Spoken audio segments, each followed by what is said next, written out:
नमस्कार, आदाब, सत श्री अकाल। देश के हर राज्य, हर जिले और हर कोने से जुड़े हमारे सभी सम्माननीय पेंशन भोगी साथियों, सरकारी कर्मचारियों और हमारे प्यारे दर्शकों का स्वागत है सरकारी योजना डेस्क के इस विशेष समाचार बुलेटिन में। दोस्तों, आज का यह दिन बेहद ऐतिहासिक है। आज की हमारी यह रिपोर्ट लाखों लोगों के जीवन में एक नई उम्मीद, एक नई किरण लेकर आई है। आज हम आपको ऐसी बड़ी ब्रेकिंग न्यूज बताने जा रहे हैं जिसका इंतजार देश के करोड़ों पेंशनर्स कई वर्षों से कर रहे थे। जी हाँ, EPS 95 पेंशन स्कीम को लेकर एक बड़ा और क्रांतिकारी फैसला सामने आ चुका है। सरकार ने अब इस योजना के अंतर्गत न्यूनतम पेंशन राशि को बढ़ाने का ऐलान कर दिया है। अब सेवानिवृत्त कर्मचारियों को Rs 7,500 प्रति माह की न्यूनतम पेंशन प्राप्त होगी। यह फैसला सिर्फ एक घोषणा नहीं है, बल्कि उन लाखों बुजुर्गों की उम्मीदों का जवाब है जो वर्षों से एक सम्मानजनक पेंशन की मांग कर रहे थे। इस निर्णय से करोड़ों परिवारों को प्रत्यक्ष राहत मिलने वाली है। दोस्तों, यह जानकारी बिल्कुल ताज़ा और प्रामाणिक स्रोतों से ली गई है ताकि आपको सबसे पहले सटीक और असली खबर पहुंच सके।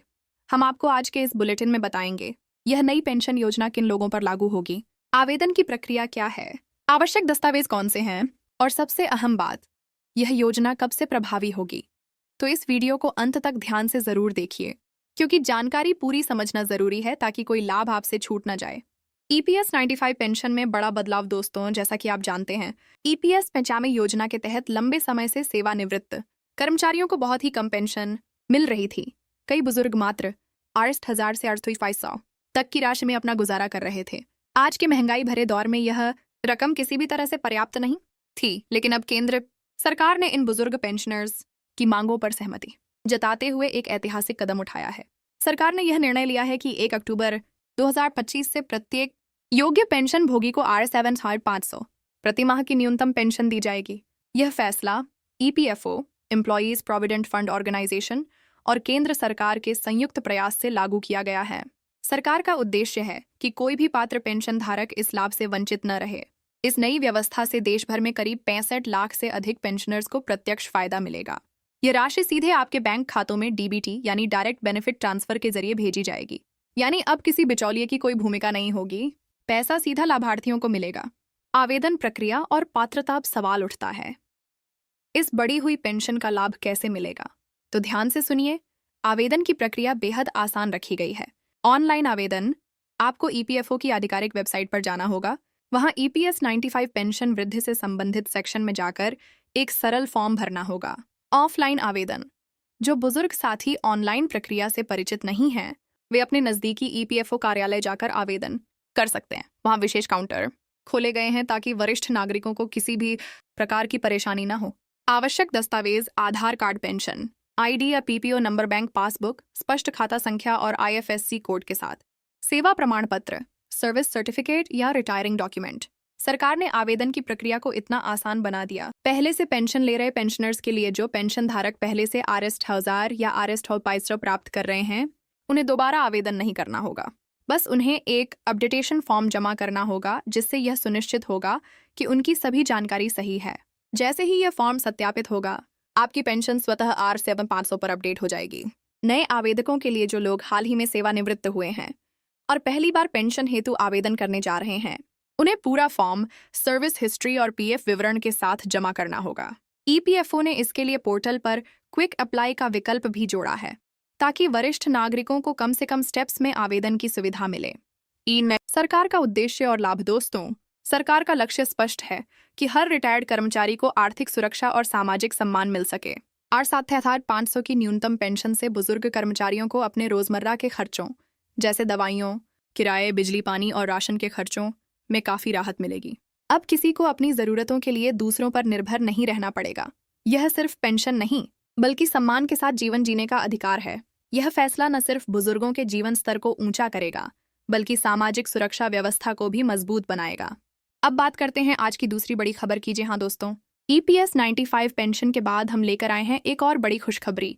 महंगाई भत्ते, डियरनेस अलावेंस से जुड़ी शानदार घोषणा। झारखंड राज्य सरकार ने अपने कर्मचारियों और पेंशनरों के लिए 3% DA बढ़ाने की घोषणा कर दी है। ये फैसला लाखों सरकारी कर्मचारियों और सेवानिवृत्त पेंशनर्स के लिए एक त्योहारी तोहफा माना जा रहा है। मुख्यमंत्री श्री हेमंत सोरेन की अध्यक्षता में आयोजित राज्य कैबिनेट बैठक में कुल 24 प्रस्तावों को मंजूरी दी गई, जिनमें DA बढ़ाने का निर्णय सबसे महत्वपूर्ण था। 3% डीए बढ़ोतरी, पूरी जानकारी सातवें। वेतन आयोग के दायरे में आने वाले सभी सरकारी कर्मचारियों और पेंशन धारकों के लिए महंगाई भत्ते में 3% की बढ़ोतरी की गई है।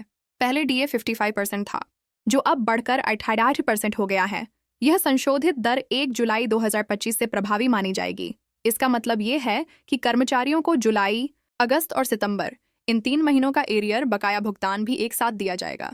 नवंबर माह की सैलरी के साथ यह बढ़ा हुआ डीए और बकाया राशि बैंक खाते में ट्रांसफर कर दी जाएगी।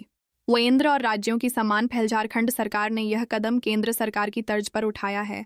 केंद्र ने भी हाल ही में अपने कर्मचारियों के डीए में 3% की बढ़ोतरी कर इसे 28% तक पहुंचाया था। इसके बाद राजस्थान, बिहार, गुजरात, त्रिपुरा, उड़ीसा और अरुणाचल प्रदेश जैसे राज्यों ने भी इसी दिशा में अपने अपने कर्मचारियों के लिए राहत दी थी। अब झारखंड भी इस सूची में शामिल हो गया है। महंगाई भत्ते का महत्व दोस्तों, बहुत से लोग पूछते हैं कि आखिर डीए क्या होता है। तो सरल शब्दों में महंगाई भत्ता एक वित्तीय सहायता है जो कर्मचारियों को बाजार की बढ़ती कीमतों के मुकाबले उनकी क्रय शक्ति, परचेसिंग पावर बनाए रखने के लिए दी जाती है। जब वस्तुओं और सेवाओं की कीमतें बढ़ती हैं तो वेतन की वास्तविक कीमत घट जाती है। इस असंतुलन को सुधारने के लिए सरकार समय समय पर डीए में संशोधन, पेंशन धारकों के लिए राहत, पेंशनर्स के लिए यह फैसला अत्यंत राहत देने वाला है। सेवानिवृत्ति के बाद आय के स्रोत सीमित हो जाते हैं। ऐसे में महंगाई राहत, डियरनेस रिलीफ उनकी आर्थिक सुरक्षा के लिए बहुत महत्वपूर्ण भूमिका निभाती है। यह अतिरिक्त 3% डीएडीआर उन्हें चिकित्सा, दवाइयों और दैनिक खर्चों में मदद करेगा ताकि वे अपना जीवन सम्मानपूर्वक जी सकें। निष्कर्ष तो दोस्तों, आज की दोनों खबरें, ये कि पीएस 95 पेंशन में R7,500 की न्यूनतम पेंशन का नया नियम और 2 झारखंड में डीए में 3% की बढ़ोतरी, दोनों ही देश के लाखों पेंशनर्स और कर्मचारियों के लिए ऐतिहासिक फैसले हैं। यह कदम न केवल आर्थिक राहत देंगे बल्कि हमारे वरिष्ठ नागरिकों के जीवन में सम्मान और स्थिरता भी लाएंगे। अगर आपको यह जानकारी उपयोगी लगी हो तो इस वीडियो को लाइक करें, शेयर करें और चैनल सरकारी योजना डेस्क को सब्सक्राइब जरूर करें ताकि आपको सरकारी योजनाओं और पेंशन अपडेट्स से जुड़ी हर सच्ची खबर सबसे पहले मिले। मिलते हैं अगले वीडियो में एक और बड़ी और महत्वपूर्ण खबर के साथ। तब तक के लिए जय हिंद, वंदे मातरम।